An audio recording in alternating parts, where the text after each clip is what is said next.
रामचरितमानस के विषय में थोड़ा सा हम प्रकाश डाल रहे हैं। बाकी रामचरितमानस को बारे में अच्छे से अच्छे लोग नहीं गहराई से बता सकते। भगवान की महिमा अपरंपार है, पर जो अल्प बुद्धि हम हैं और अल्प बुद्धि से जो हमें समझ है वो हम बता रहे हैं। 4 वेद, 6 शास्त्र, 18 पुराण में से लोग रामचरितमानस और श्रीमद् भागवत 2 पुराण ज़्यादा सुनते हैं, जिसमें रामचरितमानस में कुल हैं 7 कांड हैं, जिसमें पहला है रामचरितमानस में 7 कांड हैं। पहला है बालकांड, अयोध्या कांड, अरण्य कांड, किष्किंधा कांड, सुंदर कांड, लंका कांड, उत्तर कांड। संपूर्ण रामायण में ये इतने कांड। अब इनमें बालकांड में क्या है? बालकांड में भगवान राम के जन्म के कारण और भगवान राम की बाल लीलाएं। इसके बाद अयोध्या कांड में बाल लीलाएं। इसके बाद बाल लीला में ही ये राक्षसों का वध शुरू करना, ऋषि मुनियों के, साधु संतों के राक्षसों द्वारा उत्पात किए जाने वाले यज्ञों को जो विध्वंस कर रहे थे राक्षस, उनमें इनको सुबाहु मारीच को मारना शुरू करना।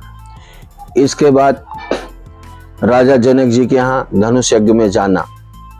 फिर आपका शुरू होता है अयोध्या कांड। अयोध्या में भगवान राम की जो है तैयारी राज्याभिषेक की। इसके बाद देवताओं के अनुनय विनय पे माता सरस्वती का अयोध्या में आना और मंथरा के दिमाग का हरण करना, और फिर भगवान राम का बन जाना। तो जो जिसे हम वन कह रहे हैं, ये वन जो है इसी को अरण्य कांड कहते हैं।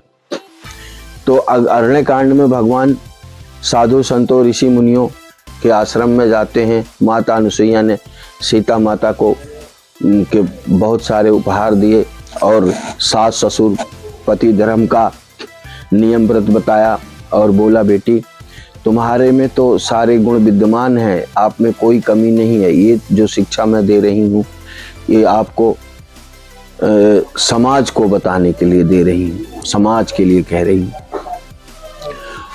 फिर वाल्मीकि जी के आश्रम में गए। वाल्मीकि जी से पूछा, भगवान ने, श्री हरि ने कहा, विष्णु भगवान ही तो हैं, भगवान राम ने कहा कि मैं कहाँ रहूं। तो वाल्मीकि जी से प्रभु राम ने कहा हम कहाँ रहें। तो राम जी से, भगवान राम से कह रहे हैं, वाल्मीकि महाराज कह रहे हैं कि प्रभु आप अनजान की तरह हमसे बात कर रहे हैं। कौन सी ऐसी जगह है जो आपसे बाकी है? कहाँ आप नहीं हैं? आपका निवास हर जगह है। और फिर वाल्मीकि जी भगवान राम को कहते हैं, जाके हृदय दंभ न माया, ताके हृदय बसौ रघुराया। और पंचवटी स्थान बताया वाल्मीकि जी ने, वहीं आप आश्रम अपना बनाओ, वही जगह ठीक है। फिर वो अपना आश्रम बनाए। तो ये हम आप अब इसी पंचवटी में ही सीता जी का हरण होता है, और सीता जी का हरण होता है और ये मारे जाते हैं। खरदूषण का वध भी इसी में होता है। इसी में सुपनखा की नाक कान भी कटती है। तो अब आगे अरण्यकांड आपको बताते हैं। फिर सीता जी को खोजते हुए ये लोग जंगल में जाते हैं।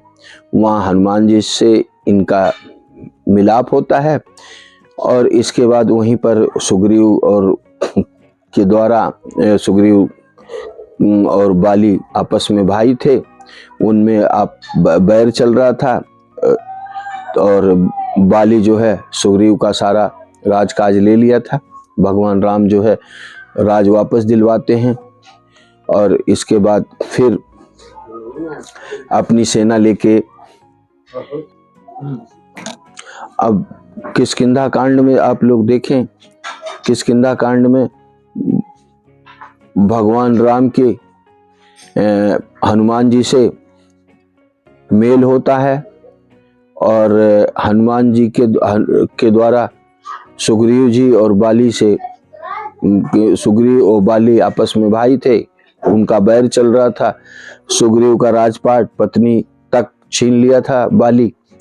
बाली बड़ा पराक्रमी था और बाली को वरदान था कि जो उसके सन्मुख आएगा, सामने आएगा, उसकी आधी ताकत सामने यानी दुश्मन की जो शक्ति है आधी राजा बाली के पास आ जाएगी, इसलिए कोई जीतता नहीं था। तो भगवान ने जो है बाली का वध किया, बाली का वध किया, बाली का वध किया। ले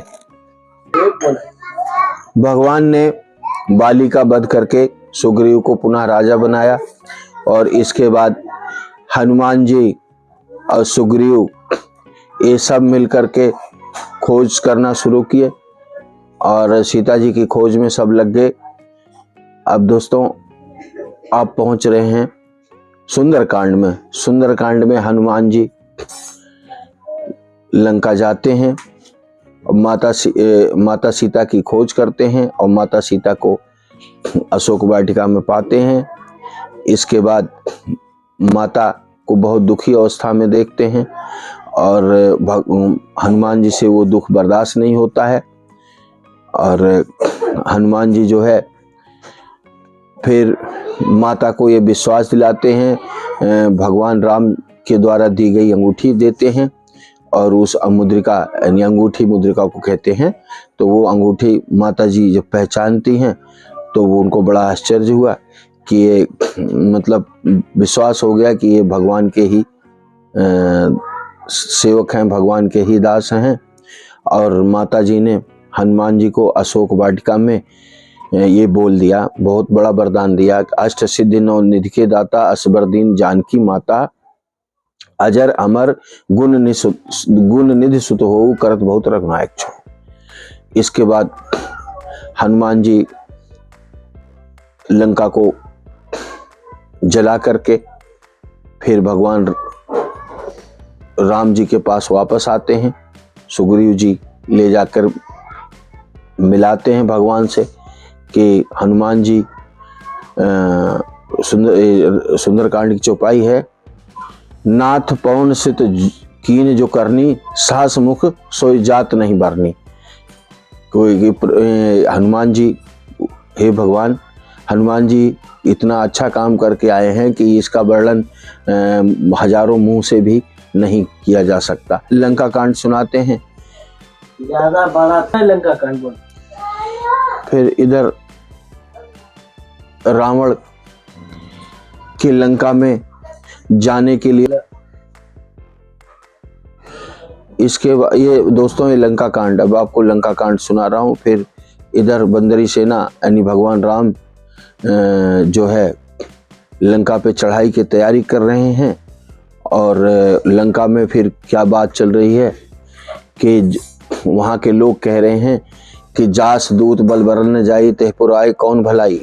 हनुमान जी जब लंका को फूंक दिए और अक्षय कुमार को मार दिया और ये सब चीज़ें देखकर वहाँ के लोगों में दहशत थी और उन्होंने ये कहा कि जिसका एक छोटा सा दूत इतना बड़ा काम करके गया, राजा के लड़के को मार दिया, लंका का तहस नहस कर दिया और सोने की लंका को राख कर दिया, उसका स्वामी जब आएगा तब क्या होगा, ऐसे दहशत थी।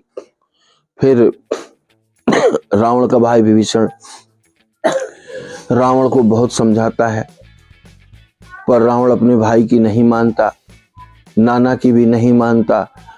और फिर विभीषण जी जब समझ गए कि अब ये हमारे सारे राक्षस कुल का अंत आ लिया है तो वो श्री हरि भगवान की शरण में चले गए, भगवान की शरण में चले गए।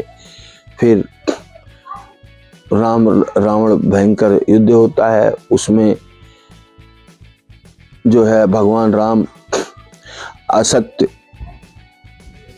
पे सत्य की विजय करते हैं। रामायण से हमें बहुत सारी शिक्षा मिलती है, हमें कैसे रहना चाहिए। अब उत्तरकांड देख लीजिए, भगवान विभीषण जी को लंका का राजा बनाते हैं और विभीषण को और वहाँ के और कुछ लोगों को, जो उनके मित्र लोग थे, कोई कहीं जाता है इतने समय तक रहे तो अच्छे थे उनके, और जैसे सुग्रीव हैं, हनुमान जी हैं, अंगद हैं, विभीषण जी हैं, इन सब को लेके भगवान जो है अब अपने अयोध्या की तरफ चलते हैं, क्योंकि 14 साल बीत चुका था और अब उनको अपने अयोध्या आना था। पिता की जो वचन का उन्होंने पालन किया था वो समय पूरा हो गया था। विभीषण जी इंतजार कर रहे थे। भरत जी कह रहे हैं कि रहा एक दिन अवध अधारा, सुमिरत दुख मन भयउ अपारा। यानी अब एक दिन ही रह गया था और भरत जी अपनी 14 साल की सारी घटनाएं देखते हैं और देखकर मन बड़ा दुखी होता है, और एक ही दिन बाकी है। अगर एक दिन ये भी बीत गया और नहीं प्रभु आए तो भरत जी प्राण त्याग देंगे। इस बात को भगवान राम समझते थे और वो अपने साथियों से बोले कि मेरे भाई भरत जीवित नहीं मिलेंगे अगर मैं तुरंत प्रस्थान नहीं करता हूं। तब देवताओं ने पुष्पक विमान भेजा, उस पर बैठकर सब लोग अयोध्या के लिए प्रस्थान किए और प्रयागराज में हनुमान जी सिंगेरू पर्वत पर उतरते हैं और वहां से हनुमान जी जाकर ये संदेश देते हैं कि भगवान प्रभु आ गए हैं। भरत जी को बताते हैं, ब्राह्मण के रूप में हनुमान जी आए और फिर भरत जी को बताया। अयोध्या में फिर एकदम जैसे दिवाली समझ लीजिए कि दशहरे के बाद जो दिवाली आती वही दिवाली हमारा पर्व है। अयोध्या धूमधाम से दिवाली मनाती है और भगवान राम अयोध्या में रहकर 11,000 साल तक राज किए। यहाँ तक समझिए कि वो राजकाज में अपने ऐसे लगे रहे कि उनके राज में, राम राज में किसी को किसी प्रकार की तकलीफ नहीं थी, कोई लड़ाई झगड़ा नहीं, सब आपस में एक दूसरे से प्रेम भाव से रहते थे। तो दोस्तों आज वही अयोध्या है और वही राम जी हमारे, सोचिए कि 14 साल बाद आए थे तो अयोध्या में क्या उत्सव था। हमारे राम जी तो 500 बरस बाद आ रहे हैं, तो आपको कैसी दिवाली मनानी चाहिए ये दोस्तों आपको खुद ही सोचना है। जिस आप समझ लीजिए जिस भजन में राम का नाम ना हो वो भजन किसी काम का नहीं है। जीवा से राम नाम जिसके ना निकले वो जीवा बेकार है। वो मुंह किसी काम का नहीं है जिस मुंह से भगवान का नाम ना लिया जाए। इसलिए हम सभी से कहते हैं भाइयों, सब लोग प्रेम से बोलो जय श्री राम, जय श्री राम, जय सिया राम, जय सिया राम। दोस्तों 22 जनवरी को आप सभी लोग एक दिया भगवान प्रभु राम के नाम का जरूर जलाएं। दीपक जो है हमेशा अंधकार से प्रकाश में हमें लाता है। दीपक जो है प्रकाश का सूचक है, खुशी का सूचक है। इसलिए आप सभी दिया जलाएं। जय सिया राम।